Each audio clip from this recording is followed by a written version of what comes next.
Hi there, Roeya Machedo. Speaking to you from roymachedo.com. Who's Roeya Machedo? Think personal branding. Okay.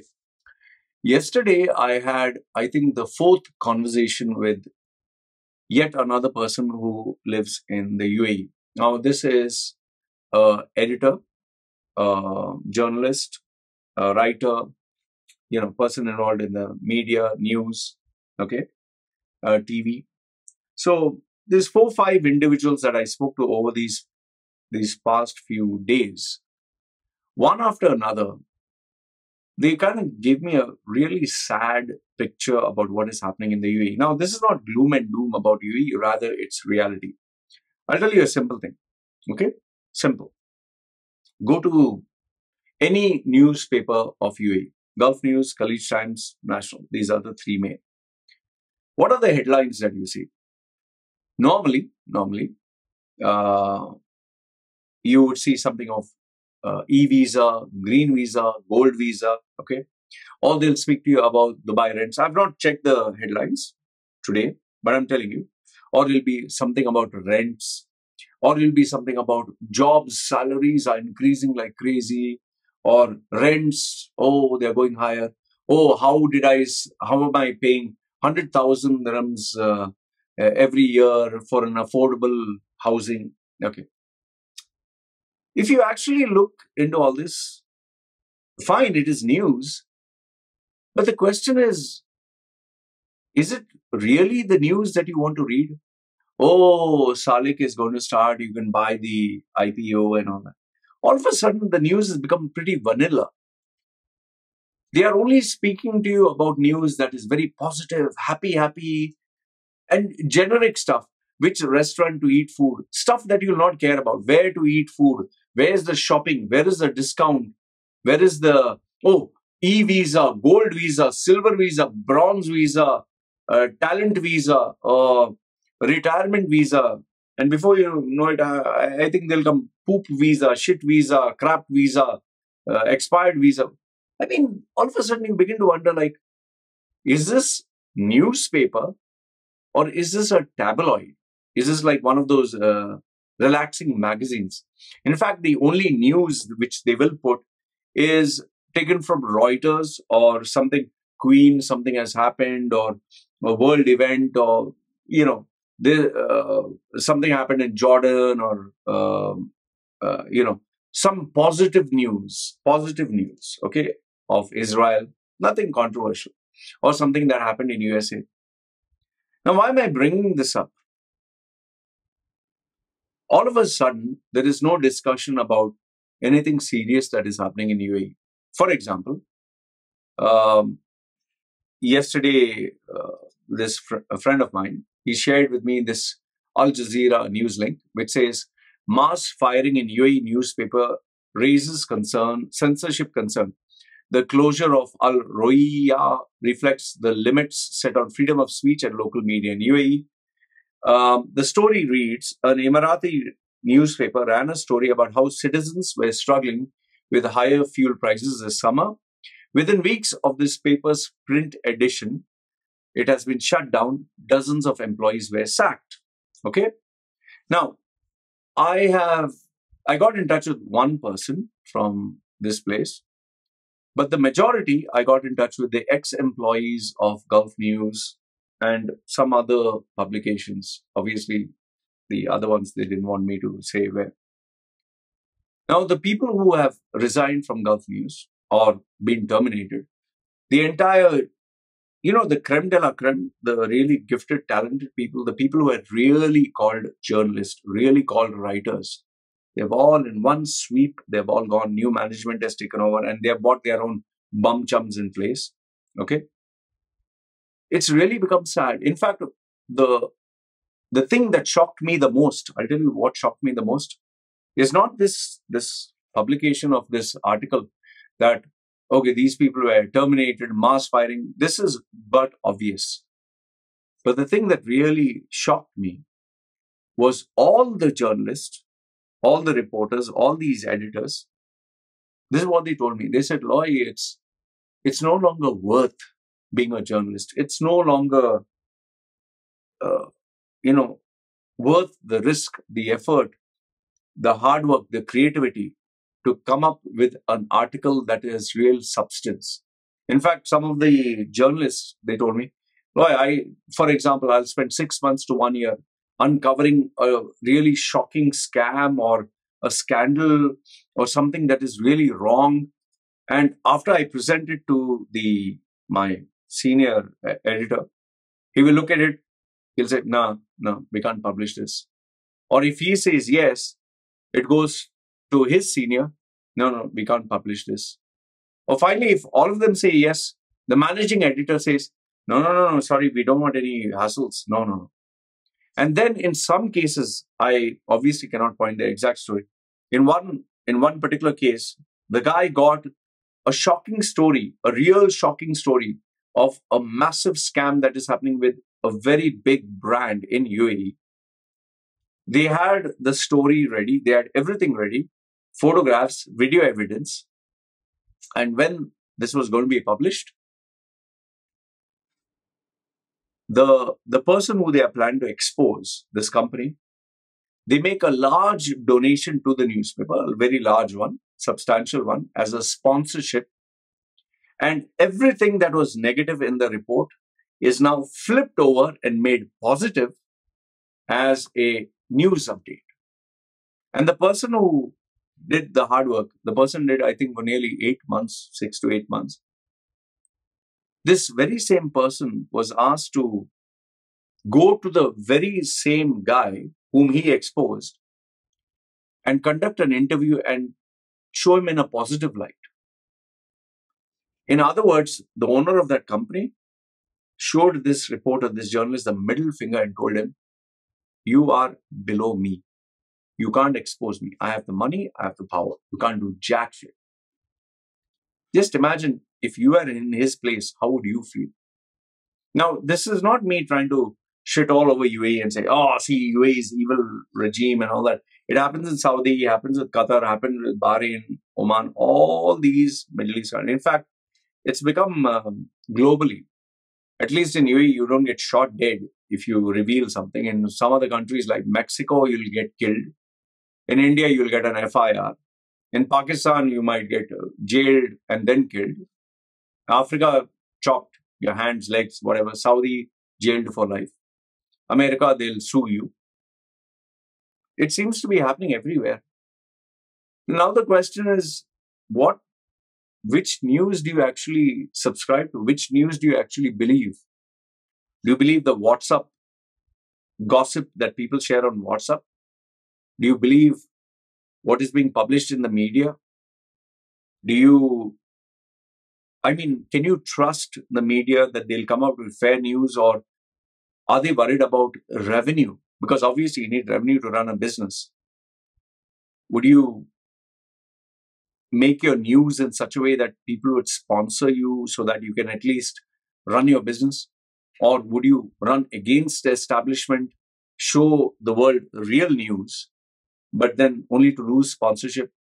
And in UAE, like this article that has come here that shows mass firing. If you print what is really happening, can you afford losing your job? Can you afford maybe having a legal case on you? Just imagine, say, if you read this article, the editors, the reporters, all of them are fired, terminated for speaking about the price increase, the petrol prices, the inflation, which is a reality. It's a absolute reality. But now, if you speak about the truth, or at least highlight an issue that is happening, what do? Now, obviously, you'll say, at least Al Jazeera speaking. My dear, Al Jazeera is also biased. Okay, they will always highlight Modi's government and Hindu extremism, but they'll never highlight anything about Islam and Muslim extremism, which, if you look on the flip side, in India media houses, they will highlight everything negative about Islam, about bad things about what is happening in Arab states, but they'll portray the BJP government and Hinduism in a positive light.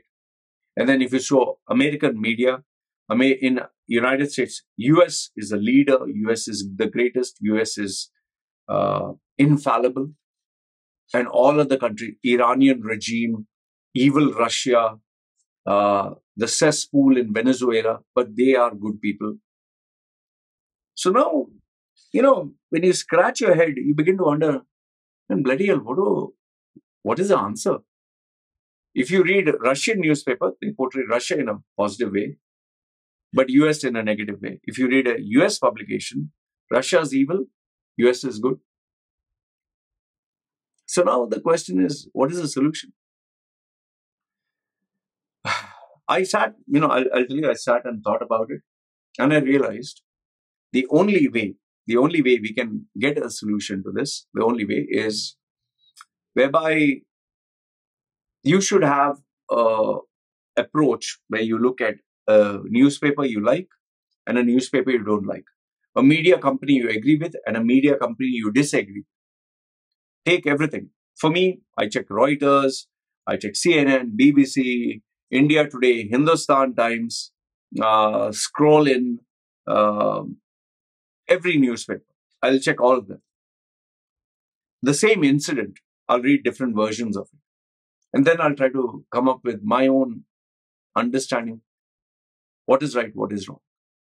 Sometimes I even have to go to YouTube and try to find someone who gives an independent opinion.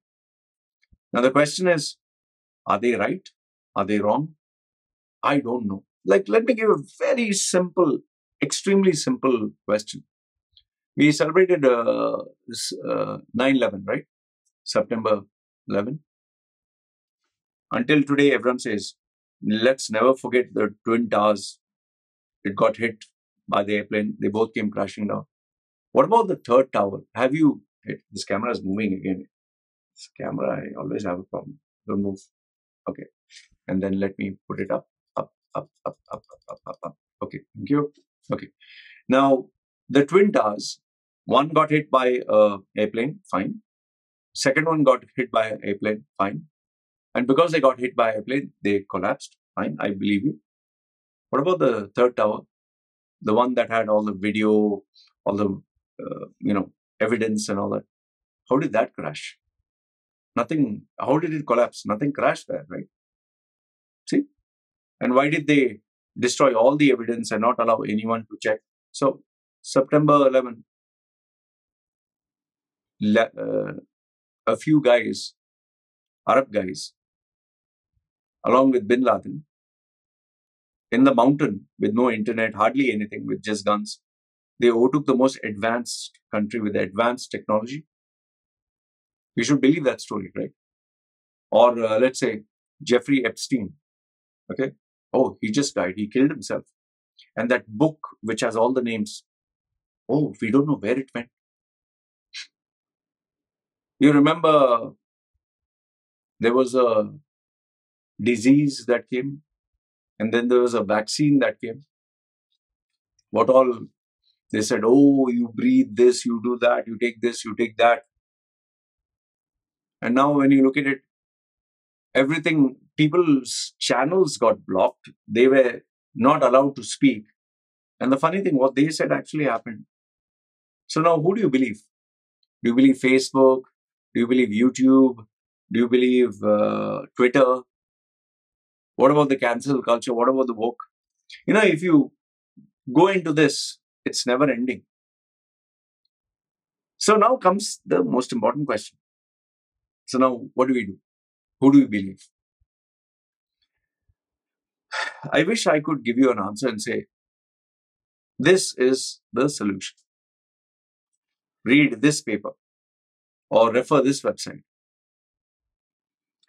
Sadly, I don't think the answer is that simple. However, the only thing I can tell you is, there is a risk that all of us, given that we have a bias, we would like to believe what we want to believe. So, the only solution I can think of, and I would love to hear what is your solution, please do put it down in the comments. The only solution I believe is the only viable solution is to look at the news you like and the news you do not like to read. The media house which you endorse and the one you don't. And try to find a middle ground between both. Okay? And if you can't, at least use common sense and think. Because end of the day, with the way things are going, today it becomes very hard to trust any information that you get. And sometimes you just don't know what to believe anymore. That is where I just tell people, use a little bit of common sense, a little bit of logic. Don't be afraid to admit that you're wrong. And possibly, I think, try to see how the information that is provided to you can help you or benefit you or make you a better person or make the people around you better. I mean, what other solution do you have? Because for something like this, what is happening in the UAE, I mean, end of the day, the poor editors, the reporters, the journalists, they have a family to feed, they have a career to take care of, and putting their neck out, giving a year of their hard work, only to have it rejected by someone. What's the use? It's really sad what happened, that they had to terminate all these guys. And this newspaper, by the way, is it belongs to the Sheikh. Okay, belongs to the Sheikh, and what's his name here? Can't get his name. It's really sad. Yeah. IMI is owned by Sheikh Mansour bin Zayed Al Nahyan, the billionaire brother of UAE president, who also owns a British football club. And anyway, you let me know your thoughts. Put your thoughts down below. But I can tell you one thing. Today, the only way for a journalist or an editor or a reporter to ensure that he's employed and he has a career and he can take care of his family is to do the bidding of the company that he works for. And if the company says, well, give me a story about e-visa, give a story about rents are affordable, jobs are jumping up, or they'll give you the title. Salaries are increasing. Okay, that's the title. Go find out. Get some information. Get someone to say an interview. Yeah, of course, salaries are increasing. Wow, we are predicting next year it's going to go up to the roof. Cryptocurrency is booming. NFT, it's happening. UAE is releasing billions of dollars after 30 years, 40 years, whatever. They'll give you the title. Make sure that you get the information that fits within this and makes this title a reality. I think that's all I see happening, which is very sad. And at the end of the day, I guess this is how the world will run, at least for now. Unless, of course, globally, there is a new revolution where the new generation, not this one, the new generation says, I'm sorry, I'll not agree to this. That's all I have to say. Let me know your thoughts in the comments below. Good, bad, ugly. I'd love to hear from you. This is me signing off. You guys take care.